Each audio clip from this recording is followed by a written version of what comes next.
অসংখ্য আয়াতের ভিতরে ইব্রাহিম আলাইহিস সালামের পরীক্ষার কথা উল্লেখ করেছেন।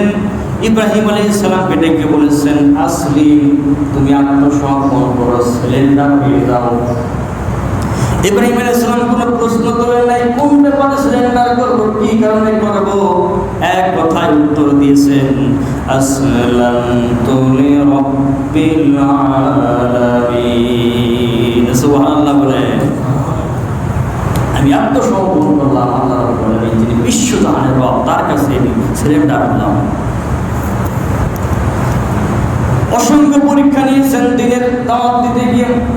নমরুদ কর্তৃক অগ্নিকুণ্ডে তিনি করেছেন। জিবরাইল ফেরেশতা এসে বলতেছেন, ইব্রাহিম, তুমি আমার কাছে সাহায্য চাও, আমি আগুনটা উঠাইয়া নিয়ে নমরুদের 14 গোষ্ঠীকে জ্বালিয়ে দেব, তুমি যদি বলো।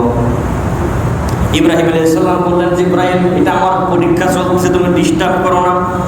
তোমার কাছে কেন আমি সাহায্য চাইব, যে রব্বুল আলামিন আমাকে দ্বীনের দায়িত্ব দিয়ে আমাকে সৃষ্টি করেছেন, দুনিয়ায় পাঠিয়েছেন, সে রব্বুল আলামিন ছাড়া কারো কাছে সাহায্য চাইব না। বলেন সুবহানাল্লাহ। পরীক্ষা কি পাস করছেন না নাই? তারপরে দেখেন কিরকম ত্যাগ স্বীকার করলেন। 80 বছর উত্তীর্ণ হয়ে গেছে, সন্তান হয় না। আল্লাহর কাছে দোয়া করলেন একটা সন্তান চাওয়ার জন্য। উদ্দেশ্য হলো দ্বীন রক্ষা করার জন্য, বংশ রক্ষা করার জন্য না। কি রক্ষা করার জন্য? দ্বীন রক্ষা করার জন্য, বংশ রক্ষার জন্য কিন্তু সন্তান চান নাই।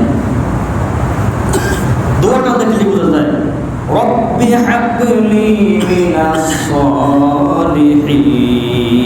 ইব্রাহিম আলাইহিস সালাম দোয়া করেছেন, আল্লাহ তাআলা রব্বি হাবলি মিনাস সালিহিন, আমাকে একটা নেক সন্তান দান করেন, সালিহিন সন্তান। সাধারণ সন্তান তিনি চান নাই, এমন সন্তান চেয়েছেন যে সন্তান তারপরে তিনি অগ্নিকাণ্ডে নিক্ষেপ হয়ে। তাফসীরের ভিতরে দেখেছি আমি, ইব্রাহিম আলাইহিস সালামকে আল্লাহ রাব্বুল আলামিন 30টারও বেশি পরীক্ষা নিয়েছেন। বলেন সুবহানাল্লাহ। এত কোন পরীক্ষা দিয়ে দ্বীনকে তিনি প্রতিষ্ঠিত করেছেন।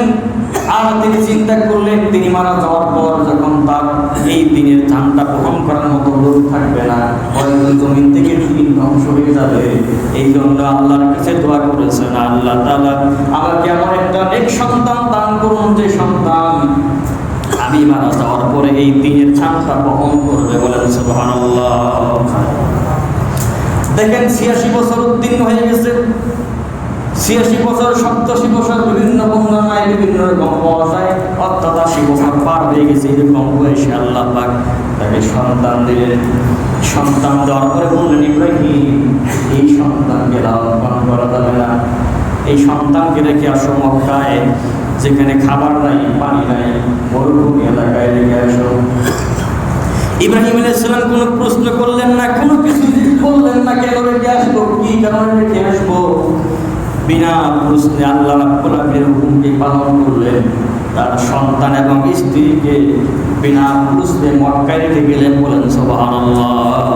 এটা কি পরীক্ষা কিনা? ত্যাগ কিনা? কঠিন ধরনের ত্যাগ, ঠিক কিনা? এত বছর বয়সে কোনো সন্তান নাই, এই বয়সে আল্লাহ একটা সন্তান দিলেন, আর বললেন এই সন্তানকে নিয়ে রেখে আসো মক্কায়, তিনি থাকতে পারবো না কাছে। তারপরে দেখেন সন্তান বড় হলো। কোন কোন বর্ণনায় পাওয়া যায় 7 বছর, 8 বছর, 14, 15, 16 বছর পর্যন্ত বর্ণনা এসেছে। এইরকম বয়স যখন ফালাম্মা বালাগা মা'হু সা'য়া ইয়াসআ তাসআ, যখন দৌড়াদৌড়ি করার মতো বয়স, চলাফেরা করার মতো বয়স, বাবাকে সহযোগিতা করার মতো যখন বয়স উপনীত হলো, এইরকম বয়সে আল্লাহ পাক অর্ডার দিলেন, যাও এবার সন্তানের সঙ্গে দেখা করে আসো। গেলেন সন্তানের সঙ্গে দেখা করার জন্য। কিছুদিন পরেই আল্লাহ পাক অর্ডার করলেন, ইব্রাহিম, এবার সেই সন্তানকে তুমি কুরবানি করো। বলেন সুবহানাল্লাহ। এটা কি ত্যাগ কিনা? আমার তো বুঝতেছেন কিনা? এটা কি ত্যাগ কিনা? কঠিন ধরনের ত্যাগ। এত বছর বয়সে সন্তান দিলেন আল্লাহ পাক, সেই সন্তানকে রেখে আসলেন দূরে। অনেক বছর সন্তানের সাথে সাক্ষাৎ নাই, অনেক বছর পর সন্তানের সাথে সাক্ষাৎ হলো, আবার বললেন এখন কোরবানি করো।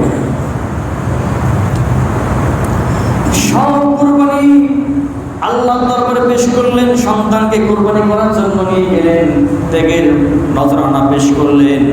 এত ত্যাগ স্বীকার করার পরে আল্লাহ রাব্বুল আলামিন তাকে সার্টিফিকেট দিলেন, জাতির পিতা। বলেন সুবহানাল্লাহ। এটা হচ্ছে কোরবানির শিক্ষা আমাদের জন্য, যে দ্বীনের জন্য, ইসলামের জন্য ত্যাগ স্বীকার করার মানসিকতা আমাদের তৈরি করতে হবে। এটাই হচ্ছে কোরবানির শিক্ষা।